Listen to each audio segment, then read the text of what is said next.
Friday, October 28th, 2022, and it is 10:04 a.m. Madam Secretary, please read the roll. Thank you, Madam Chair. Chairwoman Naderas. Here. Vice Chairman Pierce. Member Bettenker. Here. Member DeSimone. Present. Member Johnson. Member Scholes. Present. Member West. Executive Director Robert Raposa. Present. Legal Counsel William McCutcheon. Present. Thank you, Madam. Thank you, Madam Secretary. There being a quorum, we will commence the meeting. Item number 1, the board may discuss and vote to approve the minutes of the meeting held on Tuesday, October 18th, 2022. Do we have a motion to approve? Moved by Mr. Scholes, Second. seconded by Mr. DeSimone. Any discussion? Hearing none, all in favor signify by saying aye. Aye. Those Aye. opposed? It's unanimous. Item number 2, the board may vote to certify the voting equipment to be used for the general election to be held on Tuesday, November 8th, 2022. Mr. Raposa, would you like to report? Good morning, honorable members of the board. I am pleased to present to you the results of the logic and accuracy testing, which was conducted by the Board of Election staff in conjunction with the election system and software staff for the upcoming general election to be held on Tuesday, November 8th, of the voting equipment to be used at the precincts and the mail ballots. The testing of the express vote in the DS200 tabulation machines began on Thursday, October 6th, by following the protocol this board adopted on Tuesday, October 4th. On Thursday, October 6th, I received a correspondence that it's identified as C from Rob Rock, Director of Elections for the Secretary of State, confirming as a requirement of the previously mentioned protocol that all the ballots for the upcoming election were reviewed and are accurate. The Secretary of State's Election Division began reviewing each of the 39 cities and towns precinct ballots in the virtual environment of the express vote ballot creating devices, reviewing both the English and the Spanish versions. The correspondence received was a requirement of your protocol prior to the Board of Election staff commencing logic and accuracy testing of the voting equipment. The testing of the vote equipment began on Thursday, October 6th at 8 a.m. and concluded on Monday, October 17th. It took 7 business days to conduct the logic and accuracy testing of the 479 DS200 voting tabulation machines and were tested using 11,165 ballots. The number of ballots used to test the voting equipment varied based on the individual races and questions that were on the ballots. The test decks contained 11 ballots per precinct, of which 1 ballot was generated from the express vote. In the 4 communities, Central Falls, Pawtucket, Providence, and Woonsocket, 2 express vote ballots were created, one in English and the second in Spanish.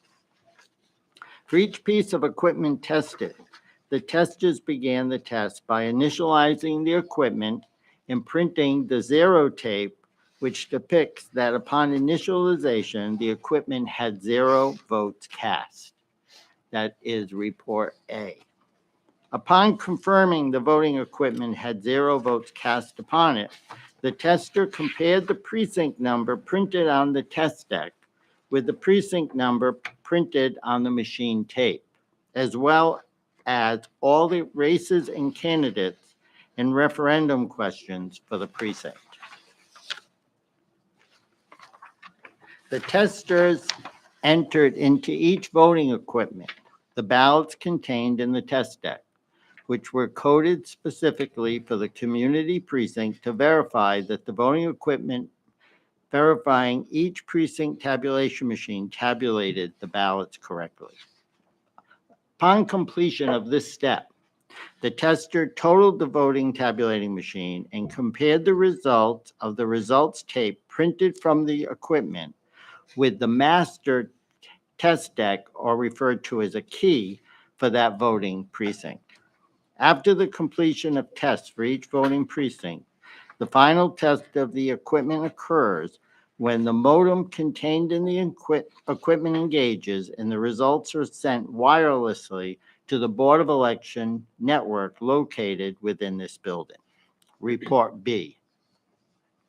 After completion of the test and results on the key corresponds with the results, the tape on the DS200 voting equipment and the machine is reset to 0. A tape is printed to display the machine has been reset and contains 0 election results. At that time, a member of the Board of Election staff signs the tape on the machine to confirm that the result tape contains 0 votes cast. The voting equipment is then locked and prepared for delivery to the designated polling place to be used on Election Day. In addition, 2 DS850 high-speed mail ballot tabulators were also tested in the same manner as the DS200 ballot tabulators and are also shown on reports A, B, and D. The mail ballot column of this report lists 458 precincts. Where there are 414 precincts located throughout the state, there are also 40 limited ballot precincts and 2 federal office-only precincts, which are included in the totals, bringing the total for the mail ballots, again, to 458 precincts. Upon completion of the equipment testing, summary reports were produced for each community.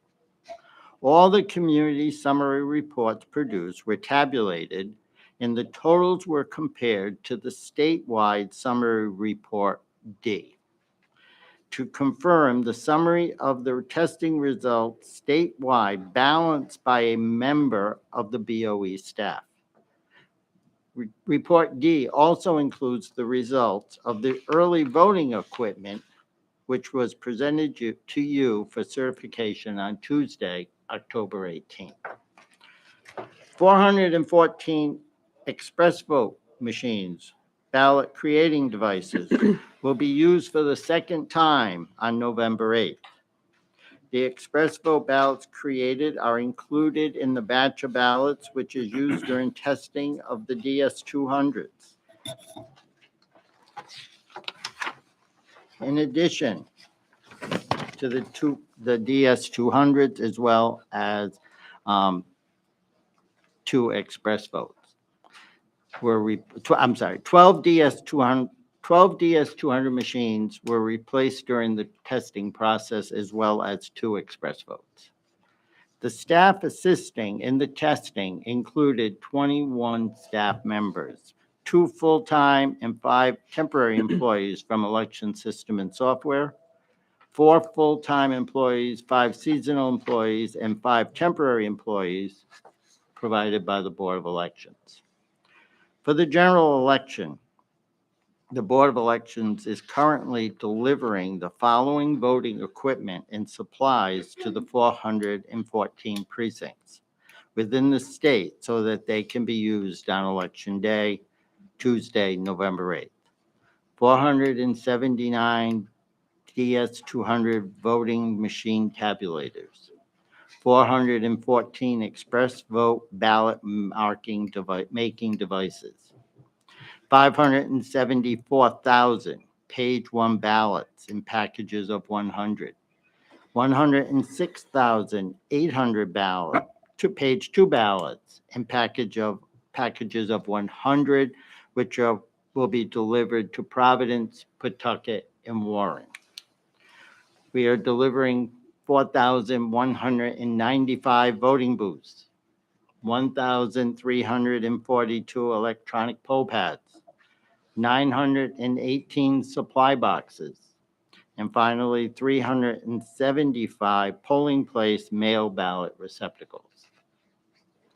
Hogan Movers, headquartered in Cranston, began delivering of the equipment I just mentioned yesterday, and will conclude by 12 p.m. on Monday, November 7th. At this time, I will be happy to answer any questions from the board. If there are no questions, I request that you certify the logic and accuracy tests which was performed by the Board of Elections and Election System and Software for their voting equipment to be used on Tuesday, November 8th. Also, I ask for your approval to affix your digitized signatures to the certification document. Thank you, Mr. Reposa, for that thorough report. Madam Secretary, Mr. West arrived at 10:06 for the record. Any questions of Mr. Reposa with reference to his report? Yes. Mr. I have Scholes? one question, Bob. With respect to backup DS sorter machines, how many do we have and have they been tested? They were also, as part of the test, the difference is the 479 minus the 14 will be sent to some precincts as backups. So you have 65 backups. We have some backups, and we also have some here in case the machines break down and we need to get a machine out there. But then the USB that is in the machine out in the precinct will be put into the replacement that we send from here in case there's a machine malfunction on election day. And what about the express vote machines? How many backups do we have for that? We have 600 of those in total, and we're employing 414, plus we already have 40 plus out in the field being used by the boards of canvassers for early voting. Okay, thank you. Mhm. Any other questions? Madam Chair, just, Mr. DeSimone? Bob, in looking at the correspondence from the Secretary of State's office on October 6th, they reference one of the Cumberland precincts as being unable to test the Spanish ballot. That is correct. And I mentioned that when we did the certification of the early voting, and I did not this time because it was something that had been corrected. It was corrected Prior already. to the early voting, so I didn't mention it Okay. today. Very good, That's all I have. very good. There are no other questions. Do we have a motion? So move. Second. Motion to certify the equipment, voting equipment, and to affix the digital signatures of the board members. Any discussion? Hearing none, all in favor signify by saying aye. Aye. Those opposed, unanimous vote of the board. Item number 3. The board may discuss and vote to approve the relocation of the following Providence polling location for the general election to be held on Tuesday, November 8th, 2022. Precinct number 2825, Providence. Original location, Asa Mercer Elementary School, 158 Messer Street, Providence, Rhode Island, and the proposed Asa Messer Elementary School Cafeteria C, 1655 Westminster Street, Providence, Rhode Island. Mr. Reposa? On October 18th, we were notified by Kathy Placencia, the Director of Elections for the City of Providence, that a water pipe burst at precinct 2825, the former Asa Messer School located at 158 Messer Street. And the building was damaged and no longer available to be used as a polling place on November 8th. There are 568 voters assigned to this precinct.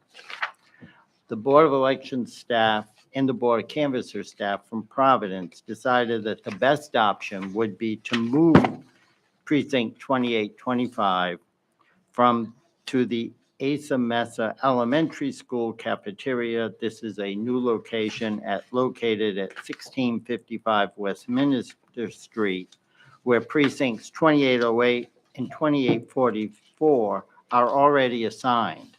So adding a third precinct to this facility, again, this is a school, it does have ample room to provide adding another precinct to it at this time. The new 2825 would be referred to as Side C within the building. On October 25th, the Providence Board of Canvassers, following your rule and reg that became effective on August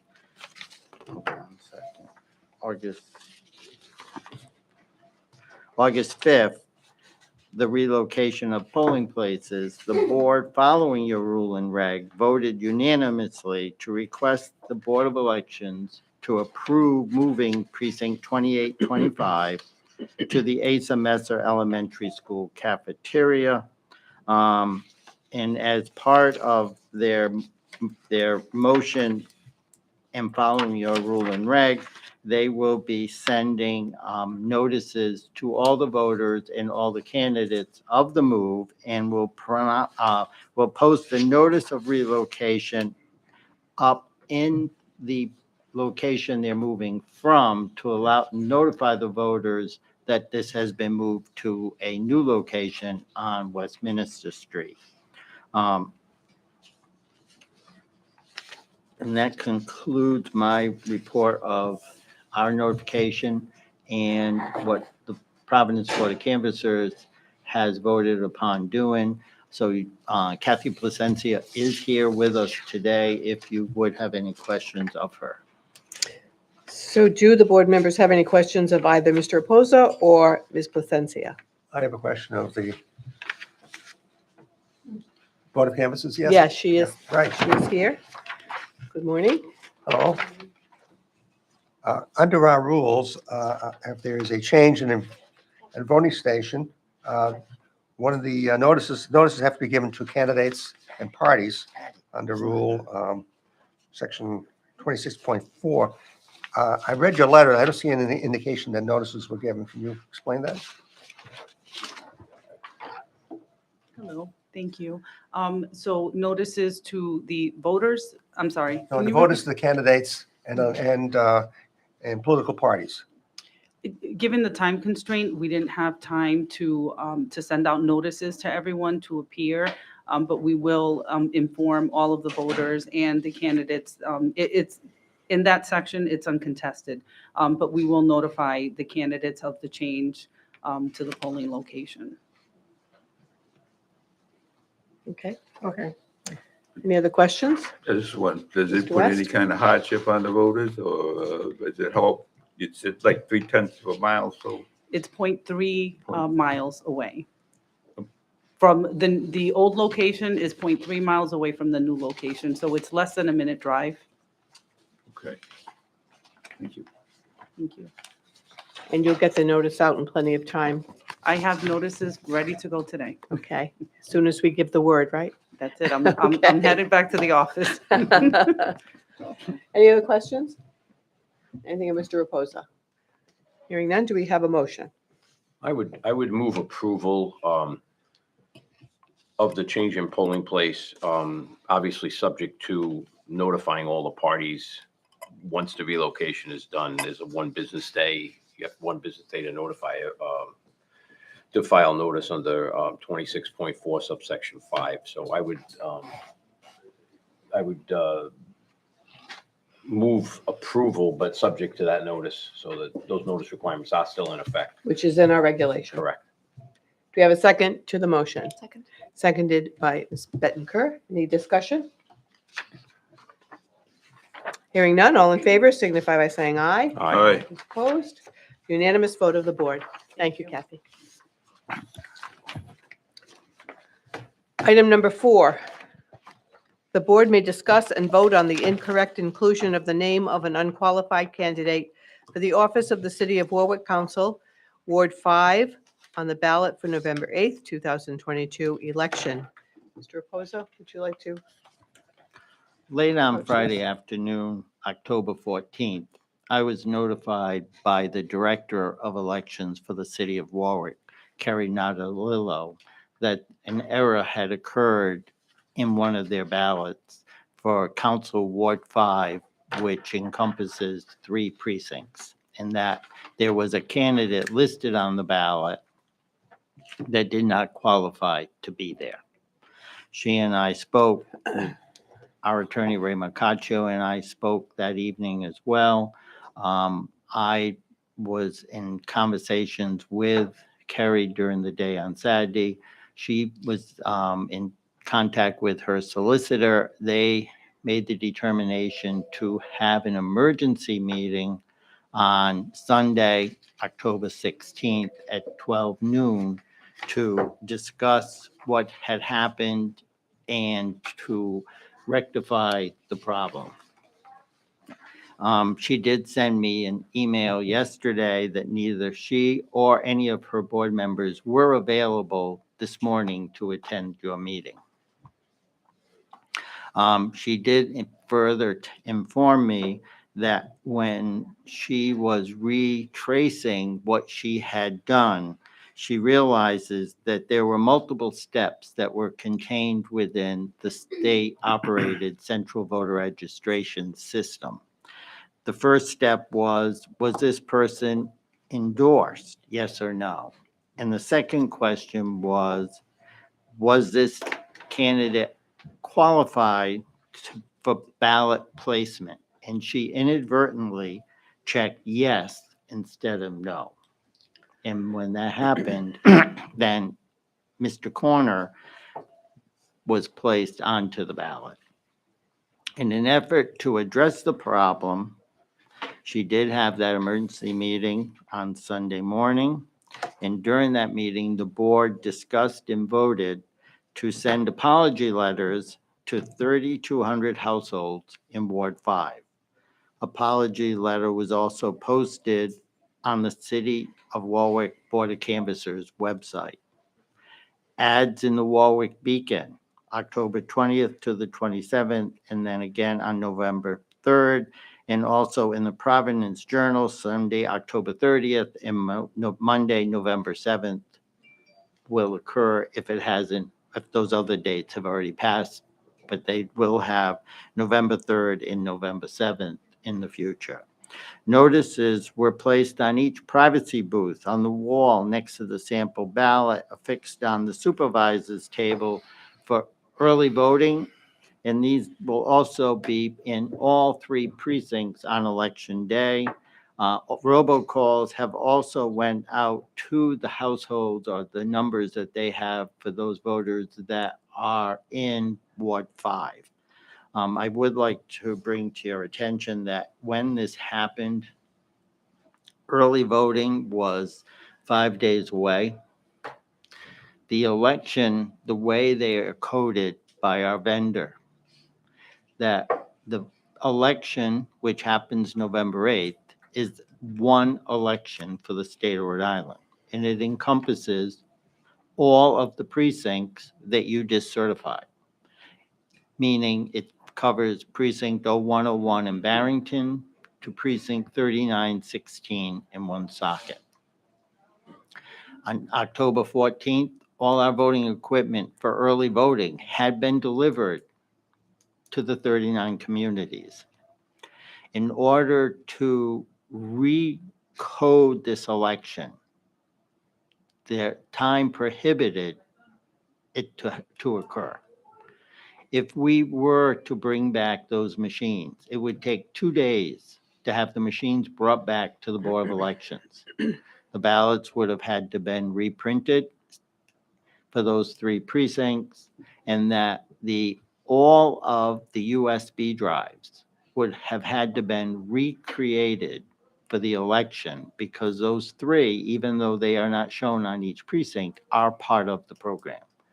Then the machines would have had to been retested and redelivered to the 39 boards of canvassers. We never would have been able to make the 8 o'clock opening for early voting. Also, I'd like to point out to you, early voting is defined by state law, where we are required to offer early voting to the voters of Rhode Island starting 20 days prior to the election. And that concludes my report to you of how we became aware of it, how the city of Warwick addressed it, and the conclusion of how they have gone about notifying the public of the error.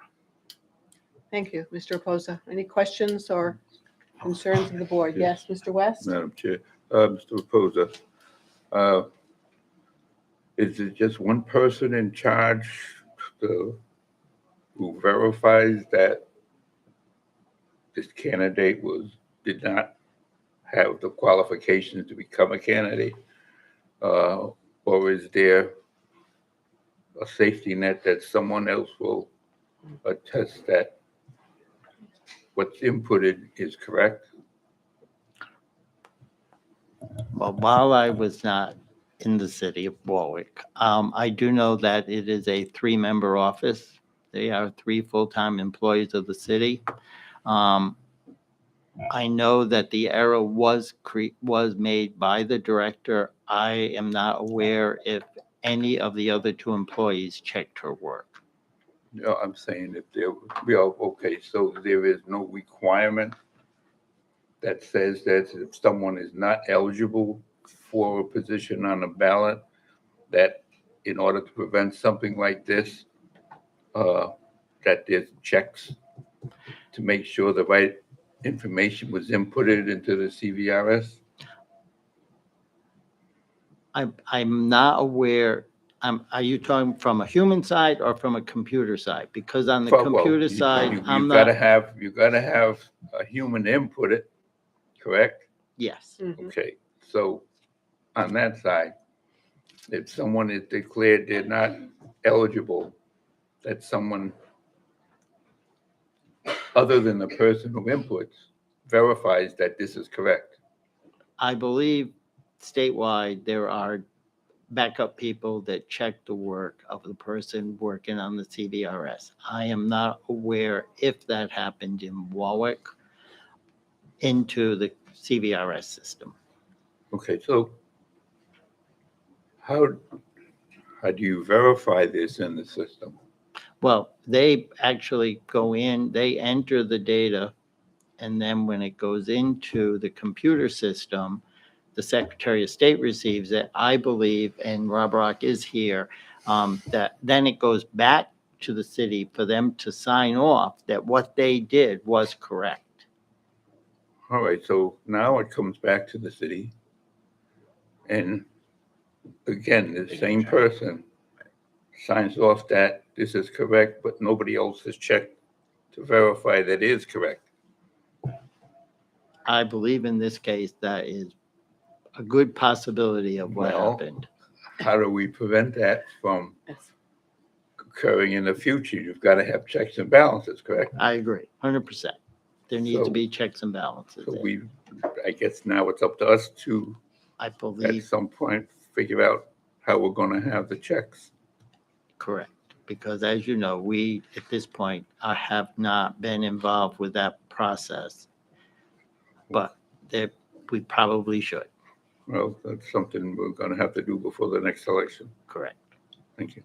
I think Mr. West is raising a very good point. How do we stop this from happening again is the question. Mr. Di Simone, you look like you have something to say. No, I have actually quite a bit to say, but the first thing I want to do is some of the questions that we have, I want to apologize to our director and to the Secretary of State because this is not a problem that originated with them, and we're asking questions that they most likely can't answer. But I guess my question is, so after they check the box on the CV or on the system, after they check this box saying the candidate's qualified, that goes to Secretary of State's office? Yeah, yes. And then that goes back to the city for confirmation? The city has to ultimately say that it was confirmed? I'm sorry, Rob. No, I think we'd like to I'm hear from just you. trying to Rob. understand the process. Yeah, no problem. So after the primary, the cities and towns have to certify to us, signed by their boards, a list of local candidates. So the Secretary of State is responsible for the federal, statewide, and General Assembly candidates because we get the nomination papers from the towns delivered to us, so we check it. The local candidates, however, they're not required, the towns are not required to send us the nomination papers. So all we need from every town is a list of local candidates. Right. Mayor, school committee, town council, town moderator, what have you. And so we take that and we create the ballot with our vendor over the course of the weekend after the primary, and then send the ballot proofs to the towns with the checklist to say, make sure that all of this, To confirm that it's right, correct. to make sure that all the local candidates have been qualified. That's right. I mean, there's a number of things. I understand there's more than just that, Correct. but that's part of it. Yes, we asked them to make sure that everything that we've put on the ballot is accurate, and we also asked them to sign that as well. And they advised you that it was accurate. Yes, sir. And then it's at that point that the ballot, so to speak, is created. That's right. We sent it to the printer. Yep. So I mean, it sounds like there is a check in place. And it just sounds like it was a missed by the city. I mean, I am concerned that somebody from the city's not here. I mean, it's the city of Warwick. This isn't like we're talking about, the town of Gloucester where there's, one clerk and 2 part-time clerks. This is the city of Warwick where there's a full-time staff. And I have a big concern about that. On Tuesday, I sent an email to the director asking that she and her board be Mhm. present. Again, like I said, this is a city that has a full-time election staff. This isn't a city, as some of the small towns, the clerks kind of double as election staff Right. and they have, one person. This is a city with a full-time election staff. And I think somebody should have been here to talk up exactly about what happened when the Secretary of State's office sent it back. But again, that's just a concern I have. Can I ask a Of clarifying course. question based on that? Certainly, go ahead. The timing. As you're asking these questions, I'm like, okay, what do the dates look like? Because you're mentioning, things are sent from the city to you. You send it back to the city. So like, what do dates look like? Just so. Very tight. So the primary was Tuesday, the 13th. By 3 days later, Friday, the 16th, is when the towns have to provide us with the certified list of local candidates. We make the ballots on the 17th and 18th, which is the Saturday, Sunday. We send the ballots to the town Sunday night, Monday morning, and we ask them to sign off by, I believe it was Wednesday, the 21st, because we then have to send the ballots to the military and overseas voters by the Saturday, the 24th. So the timeline is very, very tight, and I think needs to be looked at separately from this conversation. But it's a very, very tight window. And so thank you for that. That's really helpful. And so based on that, so if by the 21st, somebody in the city would have said, actually, something's wrong, would we have had enough time? Yes. Okay, thank you. And they If it had been caught. yeah. indicated their meeting was the 15th when they had realized that this was the meeting October 15th, right? That's when they indicated the Warwick indicated on October 15th, they knew they made the mistake. On October 14th, they notified us that they knew they had a mistake. But then they had a meeting on the 15th, Sunday, the 16th. the 16th. Okay. Emergency, yes. I have a couple of Mr. questions. Schultz, you have a Bob, question?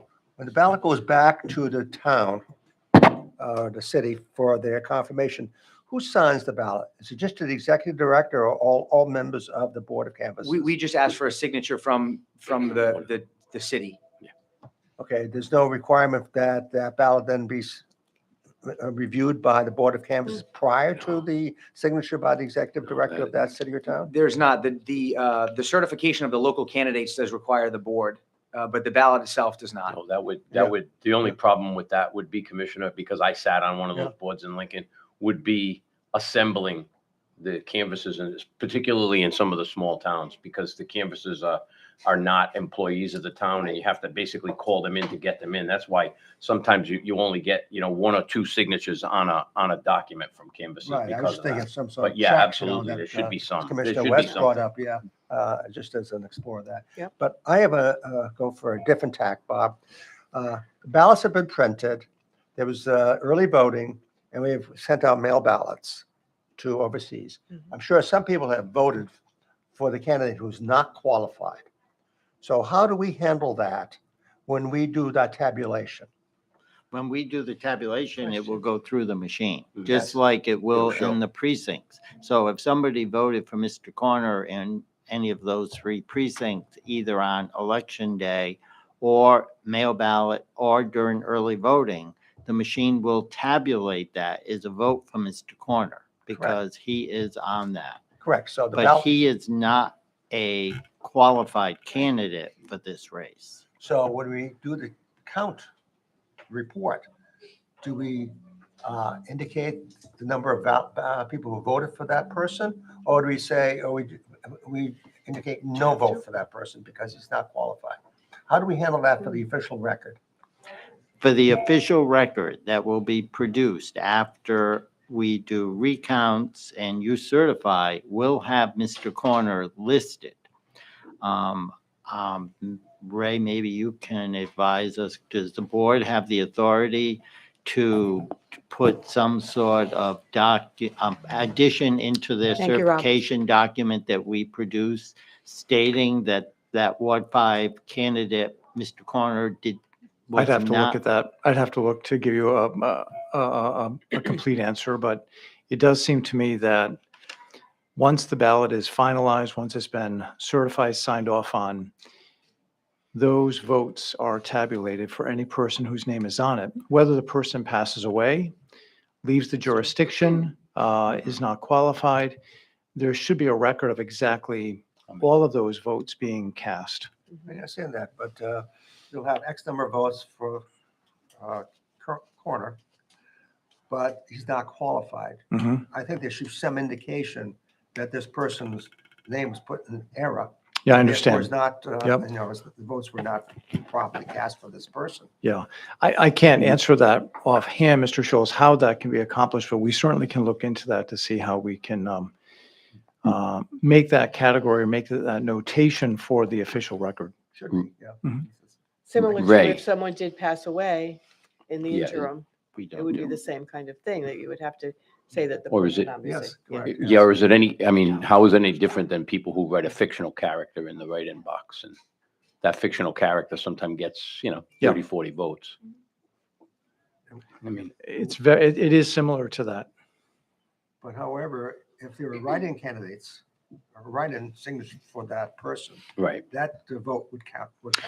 Well, and many, Correct. we don't know if that person's even qualified to be on the To ballot serve, yeah. as a write-in candidate. So there may very well be cases, and we certainly know of some where names were provided that certainly are not eligible to be voted upon, are not part of that jurisdiction. What is the requirement for a person to have a write-in? Well, my understanding is that we've introduced legislation a few times that would impose some requirements upon write-in candidates to file a declaration at Declare. some point. As of this time, a write-in candidate does not have that obligation. The only thing. I mean, a presumably they'd have to be an elector in the district that's Right. the Right, office they'd is have to in. be able to And vote the for voter, themselves, right? right? That's right. Otherwise, they would not be So all qualified. all much like those this votes for person. Donald Trump that, on school committee don't count. Right. Tom But they- Brady, all of those. Tom votes, Brady, yeah. right. Yeah. But a write-in candidate that declares to be a write-in candidate, because a lot of these write-in candidates, Donald Duck, Mickey Mouse, they clearly are not declared candidates. But if someone has expressed they would like to be a declared candidate, they are required to open a campaign finance account. But that there is nothing on the state side, like Ray said. Our reports that will be generated from the network for write-ins, it only gives a total, because when it goes into the machine, it just acknowledges that there was a write-in Right. cast. It cannot decipher the writing of the voter and record it on the tape. We are required to produce a book of records. So let's say for governor, there were 500 votes cast statewide. We then go through and identify the 500 names, and we do include that in our book of records. But it is not found on any of the reports that are created by our network or displayed on the website. And I do recall we've had quite a bit of discussion about requiring write-ins to disclose or to declare. And I think that legislation didn't go anywhere. Is that right? That is correct. Yeah. We also, one year, your legislation was for write-ins. Unless the write-in total was the winner of that race, we never tallied the results. Because to go through and tally 500 names for one of the races is very time-consuming, and it doesn't show anything in the reports because clearly the 500 write-ins did not win the race. And But it's difficult enough to keep track of those to make note of those write-ins. because Correct. you have to balance. I will, if I could make one point, part of the remedy that was proposed is that a letter was put on the Board of Canvassers website for Warwick. And I did look online to see if I could find it. And not that I'm that nimble at, computer work, but it wasn't that readily available. So if they could make it more prominent on the website, Bob, if you could pass that along, I can I contact think that them. would be, I that can, would be good. I can contact them. Any other questions or discussion on this matter? Really not sure what action we could take at this time, Ray, other than just to accept Bob's report. Yeah, I don't, unless the board wishes to modify the remedies that were afforded by work, there'd be no need for a vote. Do we have I don't anything know, we'd I like still to? think it's something we should think about. See, I don't know if there's something that can be done down the line about You this. mean so that it won't happen in the future? Yeah. Good, I sir. mean, Want to hear there- from Mr. there are some- Latiker? Please? Would you like to hear from Mr. Latiker, the candidate that did declare and is on the ballot correctly? If he would like, Mr. Latiker, would you like to say something to the board at this time? Just state your name, please, for the record. Just a minute, I have to turn that on. Jacob? Thank you. It may be Yeah, on. it should be on now. No, it's in.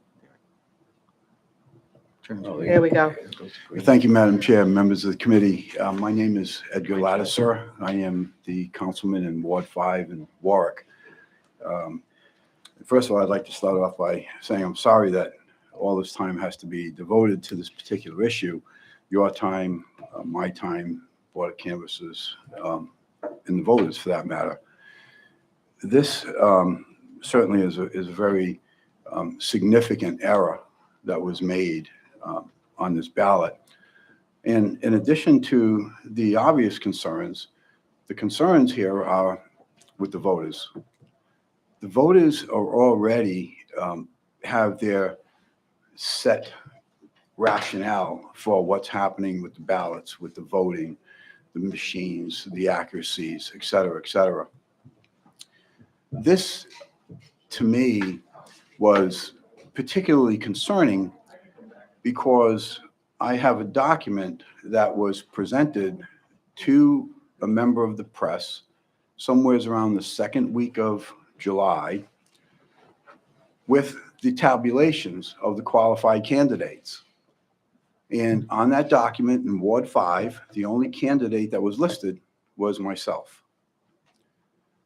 Then at the emergency meeting that was called by the Board of Canvassers on Sunday, the 16th, I did attend that along with the secretary of my ward committee, and Ms. Nada DeLillo showed me 3 additional documents that had to be provided to the Secretary of State or the Board of Elections. So we go from a document presented to the press on the second week of July listing only myself to the final day of declaration when I was in the office at 4:00 in the afternoon. And there was a fair amount of conversation that took place in that office because this was the 5th election in a row that I have been unopposed. I was initially elected in 2012. So it was well known to everyone in that room, including the people who were present from the Board of Canvassers, that Councilman Lattiser was unopposed again for the 5th election in a row. Then it comes to submitting the tabulation sheet, which I just kind of relate to an Excel spreadsheet. I'm not computer literate by any sense of the word. And the error was shown to myself and the secretary of my ward committee where the wrong box had been checked off. In fact, there were no votes, no signatures present on that document for Mr. Corner. That gets sent to the, I believe, Secretary of State, who sends back the other 2 documents, which is a smaller contained spreadsheet, as you know, listing who the supposedly qualified candidates are. And now Mr. Corner's name is on there again. And the thing most concerning to me is a sample of the ballot was right there. And on that ballot, it showed Ed Lattiser and it showed Mr. Corner. Yep. I don't know how to express the seriousness of that when you consider the trail of events that led up to that error occurring, from an initial document being presented saying Councilman Ed Lattiser. Yep. To where we are today. It was explained to me with the timing constraints and the significant monumental task of recouping all these machines, bringing them all back, doing all of the reprogramming, et cetera, et cetera. That was all explained to me. I must admit, on Friday, somewhere around 4:10, when I called Board of Elections, I also called the Secretary of State's office, that I was certainly very hopeful that the ballots, at least in the Ward 5 area, would be able to be brought back, reprinted, redone, and sent back out. I found the explanation that I received to be reasonable in trying to digest and absorb the monumental lift to reprint the ballots, the machines, et cetera, et cetera. I can appreciate where the task was probably not attainable. But here we are today, and particularly at that meeting on the 16th, I had made it perfectly clear that the Board of Canvassers absolutely needs to have a new way of doing business, that a one-person sign-off is no longer going to be acceptable, and that these changes had to be made and must be made. So with all that said, again, it's most unfortunate that all of this time, and by the way, a significant amount of taxpayer dollars going into these mailings. And there's often times where the average person will look at that and say, well, you know, you sent out 7,000 letters and that's going to cost us somewhere around $10,000 or whatever the number is, when in fact it's a lot more than that. Mm-hmm. The cost of this major error to the taxpayers is monumental.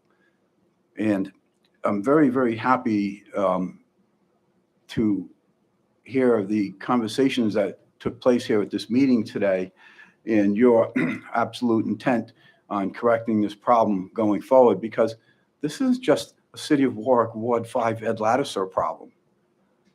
This is much greater than that. I want to thank you all very much. Thank you, Madam Chair. Thank you, members of the committee, for hearing me out today on this. And I guess we'll have to just work diligently to see that this type of error doesn't occur again. But thank you very much.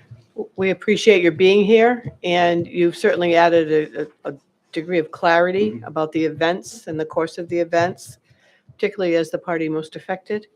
And you're right, this does reach out to others as well. This is not just your situation. It's a situation for all of us.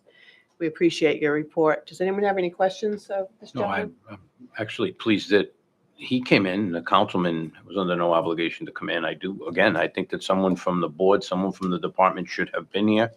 I think the explanation provided in the email is woefully insufficient, because the explanation in the email indicates we checked off a box by accident. That's what the explanation says, and that's not the case. You heard from Mr. Rock as to what the process is. You heard from the councilman that, and I know it's common knowledge because I used to work in Warwick for many, many years, and it's common knowledge that he's been unopposed for a number of years in a number of elections. And so I just think there should have been more of a attention put to this as far as how did it happen, not what we did to correct it. It's great that there were letters sent out, all again at taxpayer cost, because I'm sure there was staff and parties involved that had to do all of that mailing. So I could see, Councilman, where you say that there was a much greater cost than just a postage. The cost is significant.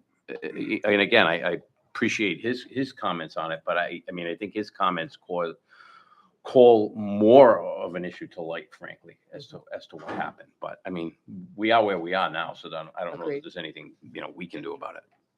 It is also disappointing that someone from the City of Warwick was not here today. So, but thank you very much. Thank you, Thank you Councilman. very much. We appreciate your being here. Does the board wish to make any action or make a motion or? You know, Really, there's not Still that much to do at this point. torn by this whether or not to ask to have the person from Warwick come in and sit before us at another meeting. We can do that. I think maybe that might be something that at least we'll be able to hear from them, maybe not today, but at our next meeting, ask them to be here and give us their explanation of it. I mean, that would help, I think, for us going forward with whatever we decide to do in the future, but we still need to know, I think, from them. Is that a motion, Mr. West? I think I'll make it one, yes. Do we have a second to Mr. West's motion to request Sure, I'll second the motion. the city come in? Seconded second by the Mr. DeSimone. Any discussion? Hearing none, all in favor signify by saying aye. Aye. Those opposed? It's unanimous vote of the board. Madam Chair, just one more question.